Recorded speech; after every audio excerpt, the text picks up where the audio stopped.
Welcome to Learn English with Alexa. I'm Anna, And I'm Jake.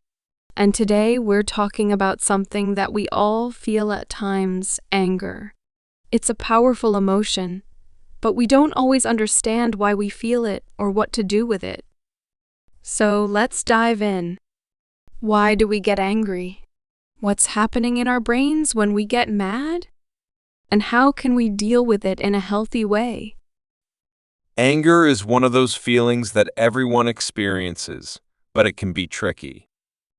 People often tell us not to get angry or to calm down, but anger is actually important. It's not just about losing your temper, it has a purpose. So, Anna, why do you think we get angry? Good question, Jake. Anger actually comes from an old survival instinct. A long time ago, if we were in danger, anger would help us fight back or protect ourselves. Even today, when we feel threatened, whether it's physical danger or something that feels unfair, we get angry because it pushes us to act. Exactly. And anger doesn't just happen when we're physically threatened.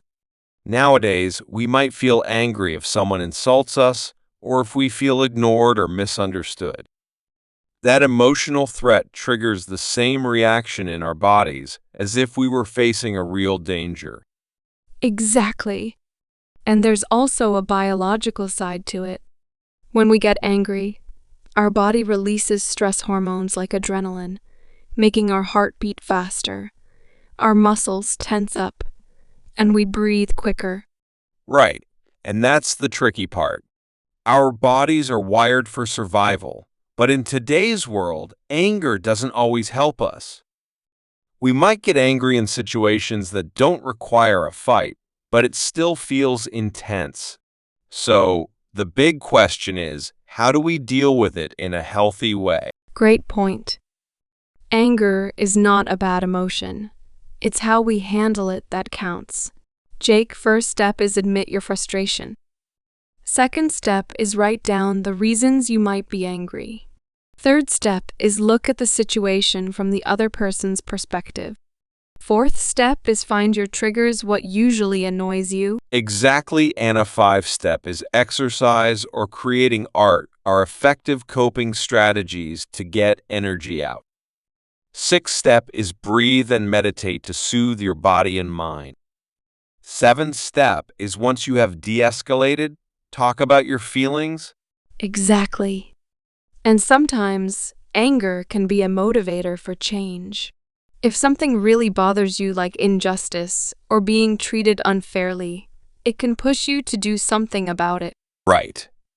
Anger can be powerful when used for good, but if it's not handled well, it can turn into resentment, which isn't healthy for anyone. Now we're talking about some important hidden sign of anger.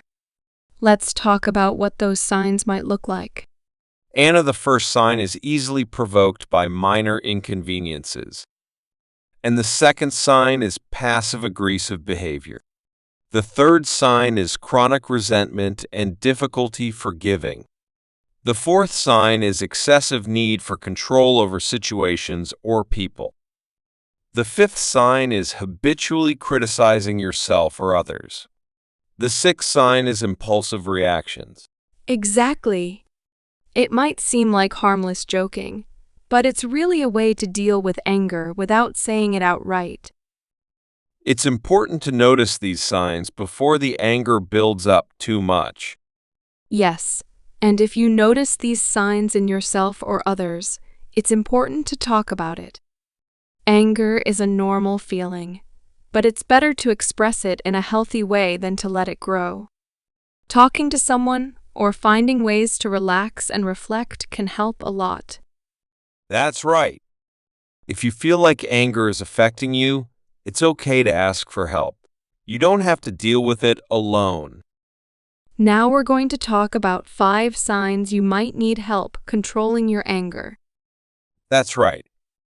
Anger can be such a powerful emotion, and while it's natural to feel it from time to time, if it's affecting your well-being or relationships, it might be time to take a closer look. So let's jump right into it. The first sign is you feel like you're constantly holding in your anger. Like you don't express it in the moment, but it builds up and you feel like you might explode later. Exactly. And that brings us to the second sign your body is telling you that your anger is out of control.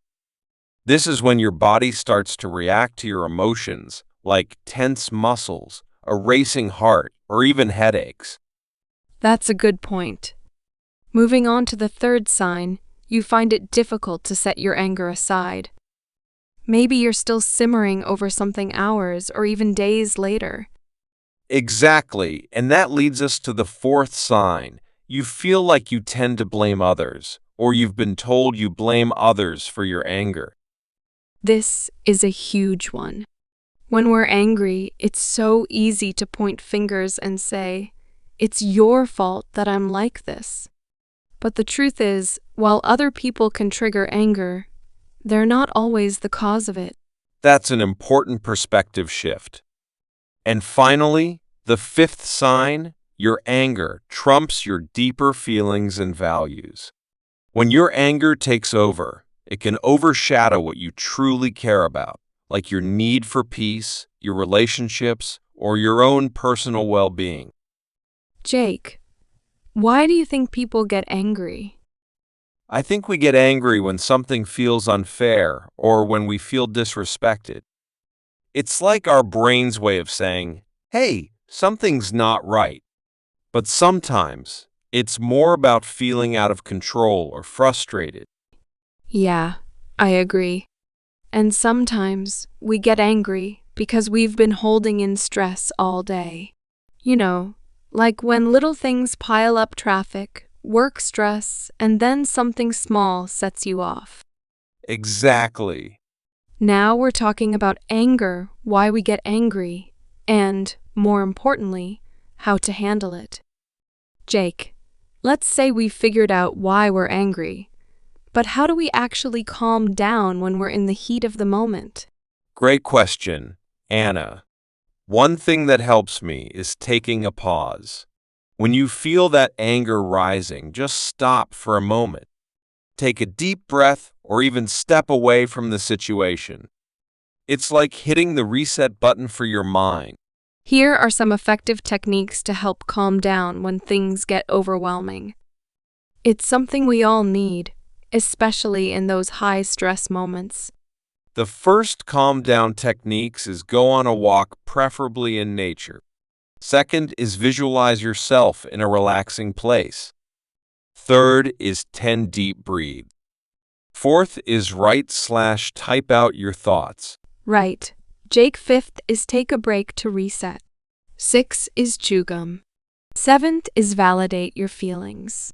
Good techniques, Anna. Changing how we think about the situation can really change how we feel. And it's also about expressing our anger in a way that doesn't hurt others. Instead of lashing out, try to calmly say, "I'm upset because," and explain why you feel that way. Yeah, and if you feel too upset to talk, it's okay to tell the other person that you need time to cool off. Saying something like, I need a minute to think before I respond, shows that you're taking control of your emotions instead of letting them control you. Thanks for tuning in to Learn English with Alexa, and we'll see you next time with more tips on understanding your emotions. Take care, everyone. Stay calm. And remember, you're in control of your reactions. See you next time.